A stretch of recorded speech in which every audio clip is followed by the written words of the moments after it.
Hey everybody, it's me, Dark Bomber, and today we're gonna do an Iceberg video. Yeah, I actually saw this on Reddit's Ningen subreddit. It's basically just a Dragon Ball shit posting subreddit. A wonderful user by the name of Ringo Suda made this wonderful Dragon Ball Z, Dragon Ball in general, Iceberg, and it's long. It's like 12 levels deep. So we will be getting into that, not all at once, because this video would take forever to put out if I went through every single level one at a time. So we're just going to do this one level at a time. These videos might not all get posted in a row, but like I said, like and subscribing will definitely motivate me to post them a lot more frequently and in a row, but I'm going to try to do the whole thing as like a series of videos. But if you don't know what an Iceberg video is, click on someone else's Iceberg video and then just watch like the first 2 minutes of it. That'll give you an idea. Things are pretty much just range from, you know, most well-known to most obscure facts about Dragon Ball Z and Dragon Ball information. We're gonna get into it.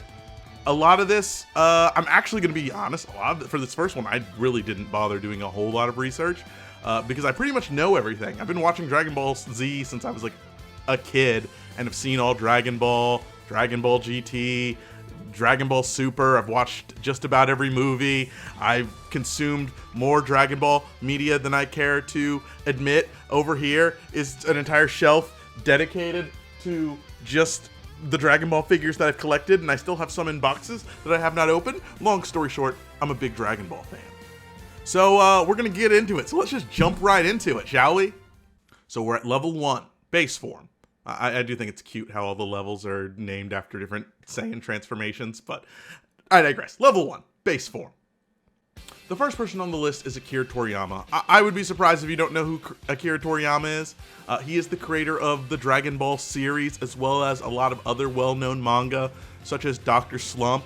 He's both a artist and a writer. A lot of his characters that he's drawn, he's been allowed to create characters for, was it Dragon Quest? Chrono Trigger. A lot of his designs, you will see, you know, the spiky hair or the Trunks hair are pretty common features, as well as like his facial features tend to be very similar in a lot of characters, so it's very easy to define his work when you see it. But he is one of, if not the most influential manga writer when it comes to the world of shonen manga, which we will get to a little bit later. Name puns. So, name puns is a reference to how a lot of characters in the Dragon Ball universe, their names are basically puns. This is most likely, though, speaking about the Saiyan race in general. You may or may not have noticed, but a lot of Saiyans' names are based off of vegetables. For instance, Vegeta, his name is supposed to stand for vegetable. I believe he's got a younger brother named Table or something like that. Yeah, which is supposed to be like the second half of the word vegetable. Goku, that's not his actual name. His actual name is Kakarot, which that stands for, I'm an idiot. Kakarot stands for carrot. You've got Raditz, who stands for radishes. Nappa stands for Nappa. That is a I think it's a Japanese vegetable. Yeah, Nappa. It's like a type of cabbage, but yeah, I mean, if you look at all the Saiyans, you can tell they've all got some sort of vegetable name. And Super, I don't know if it's Super specifically, or maybe there was another series before that addressed it. But in Super, you find out like the original name of Planet Vegeta before like Frieza took over and stuff. It was actually called Planet Salad, which makes a lot more sense. But yeah, that's pretty much what the name puns mean. It's just characters have names that are puns. Team 4-Star. So Team 4-Star, they're a group of Dragon Ball fans that do an abridged series of Dragon Ball Z. It's actually quite popular, many of their videos getting millions and millions of views. I myself used to be a part of the abridging community. Me and my friends at the time, we did Pokemon. It was pretty fun. That's an aside though, and has nothing to do with this video here. That being said, Team 4-Star, I'm not sure if they still are doing Dragon Ball abridged videos. I do know they've had a lot of different lawsuits and issues which have caused being able to monetize those videos very, very hard. But they put a lot of heart and soul into them. If you like them, you like them. If you don't, you don't. But yeah, that's what Team 4-Star basically is. It's over 9,000. So this would have been a meme that occurred from the 21st episode of Dragon Ball Z. The title of this episode was called The Return of Goku, and it originally aired on April 19th, 1997. So in the English dub of this episode, Goku's gonna square off against Nappa and Vegeta and fight him. And the Saiyans have these things called scouters that allow them to check someone's power level. Typically, you know, power levels aren't that crazy high, it's whatever, they're fairly low, you know, in the thousands, 2,000s, you know, that kind of area. So having like a 9,000 power level's pretty high. And when, you know, Nappa's fighting him, he's kind of surprised that Goku's this strong. So he's like, Vegeta, what does the scouter say about his power level? And then Vegeta checks it and believes his scouter's misfunctioning, and he grabs it and yells, it's over 9,000. I believe he destroys the scouter as well, because there's a running theme that, like, because people can change their power levels at will later on due to key control and things like that, the scouters become absolutely useless. So a lot of times they just destroy them thinking they're broken. But yeah, it's a meme that has existed forever. I believe it was around 2006 that it became like a really big popular thing. But yeah, that's all it refers to. Ultra Instinct Shaggy. So Ultra Instinct Shaggy is basically a mix of the Ultra Instinct form from Dragon Ball Super and the character Shaggy. This was kind of like an evolution of some like weird memes that have been going on around the time in regard to like who is stronger in like, I don't want to say like the Mexican fan community, but if you look at like this chart I have here, you will see that a lot of these characters have like Mexican names to them. It's because the Mexican community is like out of their mind when it comes to Dragon Ball. But anyway, a meme that came together was Shaggy being an amazing fighter and being, you know, just awesome. I believe it was like some Dragon Ball music was applied to a scene of Shaggy fighting. And this meme has slowly picked up steam, like to the point of where other media, like real media owned by Warner Brothers, started referencing the Ultra Instinct Shaggy meme. The one that I know of for fact that just kind of like shocked me, I believe it is the first Mortal Kombat animated movie. I'm just gonna put it here. I forget which one it was. But in it, the Warner Brothers logo opens up with Shaggy going like, get over here, dude, and like grabs a dude. I forget if his hair is glowing or not, but he looks like he grabs a Mortal Kombat character, and it's implied that he beats the fuck out of it because he's crazy powerful. That was the first time I'd seen the meme reference outside of just weird internet culture. And then later on in the game Multiverses, a game that's currently dead and has no hope of revival currently, they basically made his character be the Ultra Instinct meme Shaggy. He'll say things like I'm only using 1% of my power, dude. Or, you know, he's got a charge effect that looks like he's charging like a Super Saiyan. It's pretty awesome. I played the crap out of that character and loved it. But that's basically the Ultra Instinct Shaggy meme. It's awesome. People love it. Fortnite collab. This is just in reference to Fortnite's collab with Dragon Ball. At one point in time, and I think you still do, they rotate out pretty often. You could go and visit the Dragon Ball like island, where there'd be like a bunch of powers. It was basically just kind of like an explore sort of created island, not really for combat or anything like that. Although I do believe at one point in time they did have Kami's house in the game to visit and like shoot people at if you made it to the island. Not quite sure on that because I was not playing Fortnite at the time this was happening. But also, they allowed you to buy skins of certain Dragon Ball characters in the game. I believe the characters are Goku, who can transform into Super Saiyan, Super Saiyan Blue, and Ultra Instinct. Vegeta, who has, you know, his base transformation, Super Saiyan Blue, and I think he might have Perfect Blue. I don't remember. I don't have the Vegeta skin. There's Bulma Brief, Beerus. I don't believe Weiss is a skin, but I do know recently they released Goku Black, which is a fire looking skin. It actually puts the original release of the Goku and Dragon Ball skins to shame. Like, if you put Goku Black and Goku skins like 1-to-1, like right next to each other, the Goku skin looks like busted as fuck. So hopefully they update it and make it look as good as the Goku Black skin. But that's all that's about. Yamcha Death Pose. Basically, it refers to in Dragon Ball when Yamcha gets suicided by a Saiyaman and is laying in like this like fetal position death pose. He's dead. Like, he's not alive. At some point in time, it says around 2009, people started adding characters in that pose and other things as like a meme. Not only did people meme certain characters that might have like jobbed out in anime, but other like shows would start to reference that. But yeah, there's a lot of stuff. It's a very popular pose. You've probably seen it in something. Legend, a Dragon Ball Tale. Legend of Dragon Ball Tale is this pretty badass YouTube video by, I believe, Agent Mystery Meat. That's the channel it's loaded on. A lot of stuff is in Japanese, so I don't know for sure. But I'll leave a link in the description below for you to watch it. It's pretty badass. It's basically what if the kind of themes and everything set up in Dragon Ball were kind of carried over to Dragon Ball Z. So you don't have characters like Vegeta's not like an alien Saiyan from a planet. He's like another kind of like Monkey King style character similar to Goku. It's a big tournament fight. It's pretty badass, pretty awesome. It's 11 minutes and 29 seconds, so if you haven't seen it, give it a watch, but it's awesome. Goku vs. Superman. A tale as old as time. Who could win? Goku or Superman?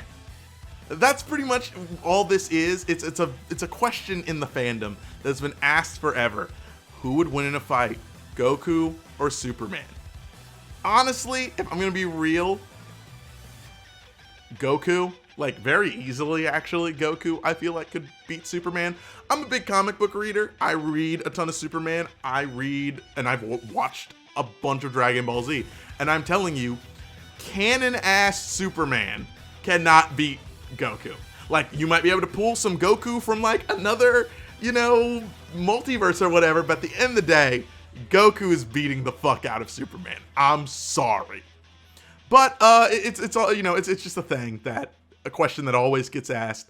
There's actually a group of YouTubers, I forget their name. They do the death battle, I believe is what it's called. I think they did a death battle on Goku versus Superman. It caused a lot of controversy in the scene. So check that out if you want. I'm not gonna link that because I don't care. But that is something you can check out if you want to. Could he beat Goku though? So could he beat Goku is pretty self-explanatory. It's could X beat Goku? It became kind of a meme in the community to bring up certain characters like, Batman. Could Batman beat Goku? Or, more anime-related characters like, could Luffy beat Goku? Because Goku at the time was like the peak. Excuse me, I had a burp there. Goku at the time was the peak when it came to like anime character strength. So it's definitely just a meme that gets kind of passed around. That's all. Toonami. So Toonami is how can I put this? All right, so some of you probably still remember there's this thing called cable, right?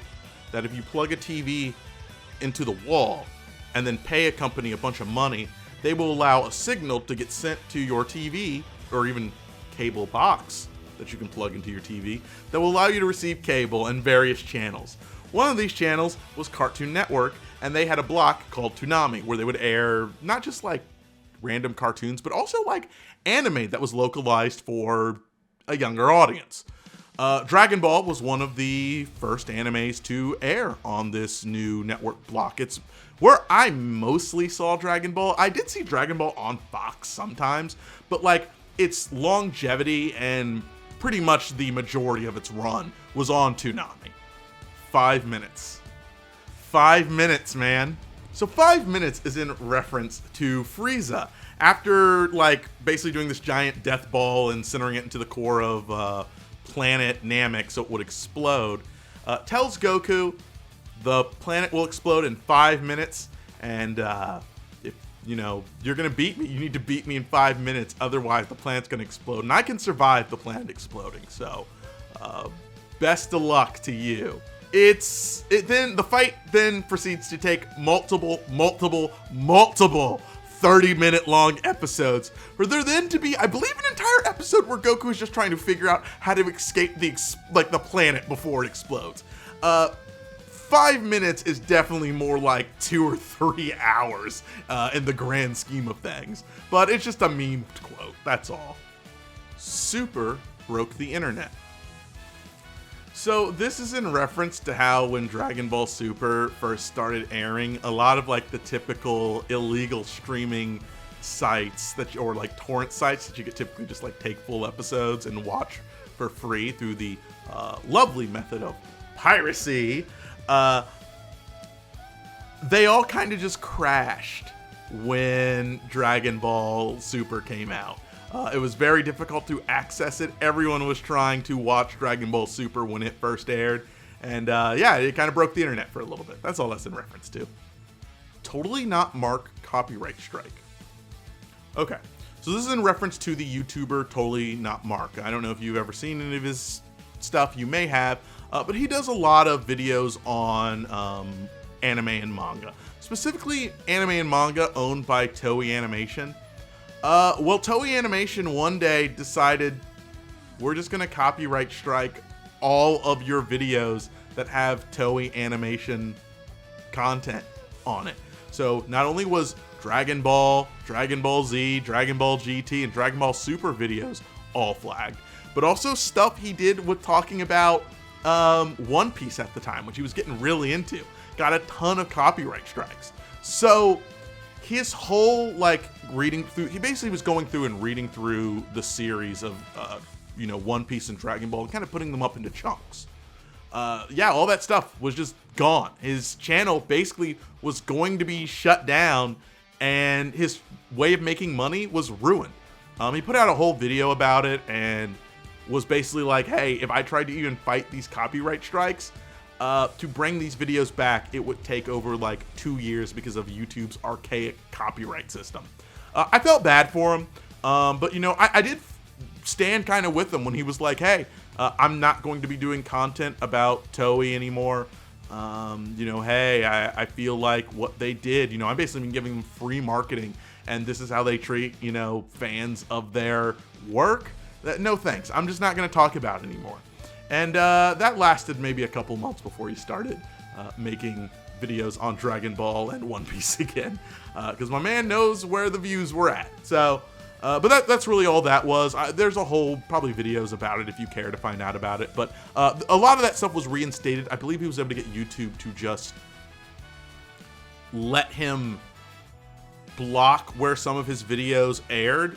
So the problem was, it was oh, you can look at these clips in Japan. So he was like, okay, you can't watch my videos in Japan. You can only watch them in America. And these videos follow American copyright law. So please fuck off, Toei. And that's where the channel stands to this day. Still there. This isn't even my final form. This isn't even my final form is a quote from Frieza. As Goku's pals, I believe it was Vegeta, Piccolo, Krillin, and Gohan, all got together to take on Frieza, And it's we've seen Frieza this whole time, the short, horned, feminine kind of character that sits in a pod, but is crazy powerful and violent. So it's oh shit. Well, Vegeta's able to get strong enough to, fight him, but it turns out Frieza's able to transform, much like a Super Saiyan, into multiple forms. And at one point, tells our heroes, this isn't even my final form. Basically, it was a very popular meme that was told around. I've got some images actually of, the memes that were made of this isn't even my final form, kind of getting into the ridiculousness of how transformations and shown in manga could be. Piccolo is Gohan's real father. Okay, so this is just another meme about how Gohan was raised in Dragon Ball Z. Basically, Goku was either dead or kind of negligent in terms of raising Gohan, when it comes to Gohan's childhood. A lot of Gohan being raised up to be a fighter was alongside Piccolo. Piccolo kidnapped him from, Chi-Chi, and basically was like, I'm gonna leave you in the woods for a couple years and train you here because we've got about 1 year or 2 years, I forget, till the Saiyans show up, and you got to get stronger. So I'm gonna raise you.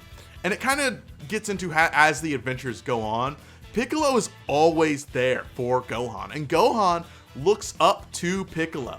Now, granted, he still sees his father, Goku, as his father, but Piccolo is kind of like a mentor figure for him. It's someone that he looks to and aspires to. And that's why people have memed on Goku as Goku's a negligent father and Piccolo is Gohan's real dad. I mean, you can even see it in Super when Gohan's like, hey, I'm a little busy. Hey, Piccolo, could you pick up Pan from work? My daughter, she loves you. You're her favorite. And it's like, okay, man, we get it. Piccolo is the father figure of the Son family. Dragon Ball Evolution. This was a terrible American-made Dragon Ball movie. And I specifically say Dragon Ball because it wasn't a movie about Dragon Ball Z. It was about the original Dragon Ball. And this movie came out, date put here, to let you know, Dragon Ball GT was over at this point. So they could have done the more popular Dragon Ball Z, but they're like, nah, we're gonna hit the retro. We're gonna start with Dragon Ball. This movie is awful. It's very Americanized. It's known for its terrible acting, poor casting choices. It is a Dragon Ball movie, and at the same time, it very much is not what Dragon Ball fans would want in a Dragon Ball movie. Wouldn't bother recommending it, but if you want to laugh, go ahead and watch it. It's pretty sad. Sonic Parallels. Okay, so this is in reference to Sonic the Hedgehog's weird parallels with Dragon Ball Z. I'll name just a couple of them here, but for instance, Sonic, he has to go around and collect 7 Chaos Emeralds, similar to how Goku and pals have to collect the 7 Dragon Balls. Sonic also has a transformation called Super Sonic that turns him, yellow and gold, and he can fly, much similar to Goku's Super Saiyan transformation. It's very odd that there are these parallels, but at the same time, I mean, Sonic is a game by a Japanese company, and Dragon Ball Z is one of the most influential animes and mangas of the generation, or, century. Let's be real. So it's not surprising that, a popular video game took elements of a popular television show and added it to their video game. Those shitty CBR/Screen Rant articles. So this is in reference to the websites Comic Book Resource, CBR, and Screen Rant. I get them a lot on my phone because I will look up Dragon Ball stuff, and Google will recommend these articles. And it will always be stuff about a secret new transformation we never knew about, or Dragon Ball villain does something unexpected in the series, but you'll go and read it and it's like, no, none of this stuff is canon. It's stuff that happened in Dragon Ball Superhero, which is this non-canon, I don't know if it's a pachinko game that it's kind of based on. Dragon Ball Hero is a card game, I think. And then they made a anime that tends to be a bunch of shorts that are about 10 minutes, focusing on our heroes interacting with the most what if fanfic written matchups. What if they had to fight a Goku Black who is Super Saiyan 3 now? It's nonsensical. Give it a watch if you just want some mindless Dragon Ball content, but Screen Rant will take that and try to trick its readers into thinking that kind of shit is canon. They suck. I don't read them, but hey, they're a meme and or known within the Dragon Ball fandom. Red Hair Vegeta. So this is in reference to the initial anime debut of Vegeta and Nappa. When they initially debut, Vegeta's got this kind of green and blue and orange look to his armor, and his hair is red. It's not the black or brown we're kind of used to. This was due to the fact that the anime got ahead of the manga. So the manga had never really picked a color for what the Saiyans look like in that scene. So the anime writers just kind of made up what they look like color-wise.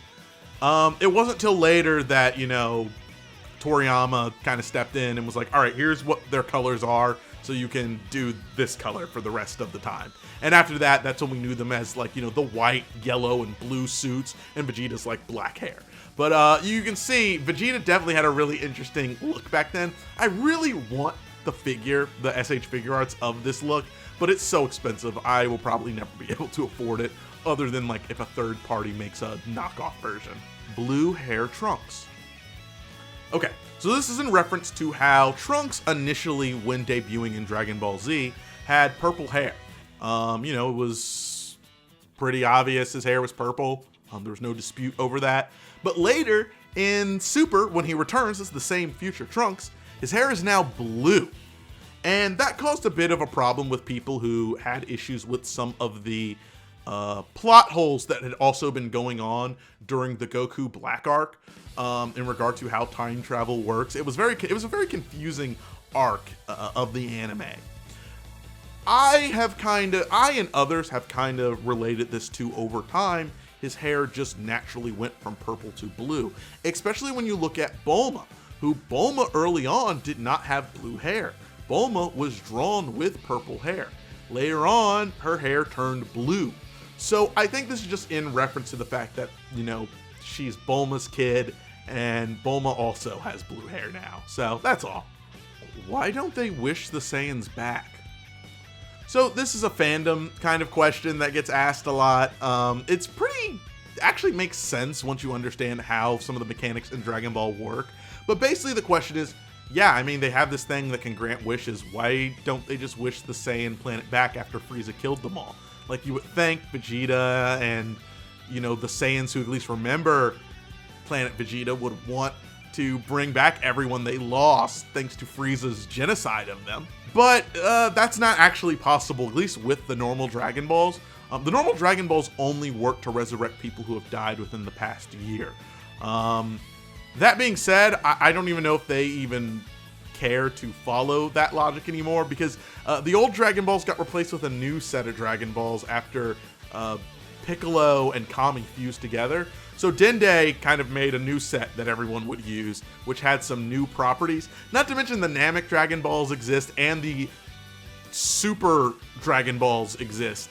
So I feel like you could probably bring back Planet Vegeta, but I don't think Vegeta cares, and Goku never cared. So Planet Vegeta will probably be gone forever. Piccolo is black. Piccolo is black! Okay. Now, I understand this is a little weird because people are like, what do you mean Piccolo's black? He's an alien, he's green. Yes, he's an alien, he's green. I get that. But what this refers to is how the Dragon Ball community kind of sees Piccolo as this black-coded character. What does that mean to be black-coded or whatever coded? It basically means that a character isn't a certain gender or representative of a certain group or something like that, but there might be themes about that character that resonate heavily with a certain group of people. And the black community really relates to Piccolo. I mean, his voice is very deep and masculine. He kind of, because he's a green-skinned character, he's kind of a bit of an outcast when compared to his light-skinned friends. It's just kind of a thing, he's black coded. A lot of black fans like myself, kind of relate a lot to Piccolo. Not relate as in a struggle, but we connect with Piccolo as he's this outsider that, finds out, he's got his own people and his own culture and things like that. It's hard to explain. I'm not really going to get into the deep, nuances of why Piccolo is black coded, but hey, if I have a video here, watch this video and maybe this person can tell you why their Piccolo is black coded. Edgy Vegeta shirts. This is just in reference to a weird series of shirts you can buy regarding Vegeta where he's being edgy, There's a special place in hell for me.